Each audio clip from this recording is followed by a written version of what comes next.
সবাইকে, কেমন আছো তোমরা? আশা করি অনেক অনেক ভালো এবং সুস্থ আছো।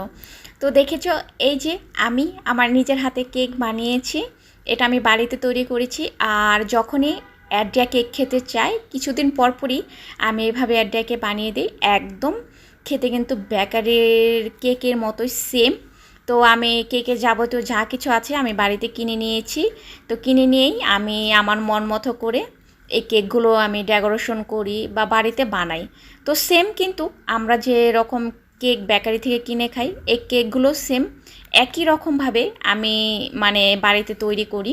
মাঝে মধ্যে তৈরি করি, আমি কোনো বিজনেস করি না, শুধু নিজেদের খাওয়ার জন্য এই কেকগুলো তৈরি করি। তো দেখো আজকে কেকটা কেমন হলো। তো অ্যাডিয়া বসে বসে যেরকম বার্থডেতে কেক কাটে, সেম একইভাবে ও কেক কাটছে।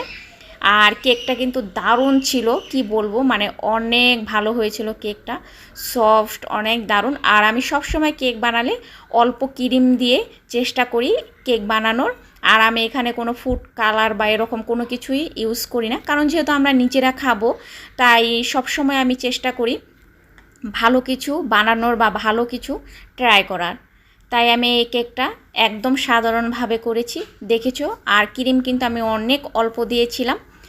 আর কেকের ডিজাইন ভেবেছিলাম একটা, আর করে ফেলেছি আরেকটা। যাই হোক, কিন্তু কেকটা কিন্তু খেতে দারুণ ছিল। তো দেখলেই তোমরা হয়তো বুঝতে পারবা। দেখো আমি একটু ভালো করে কেটে তোমাদের সাথে শেয়ার করছি। তো দেখো কেকটা কেমন হয়েছে, তোমরা প্লিজ কমেন্ট করে জানাবা। সবাই ভালো থাকবে, সুস্থ থাকবে।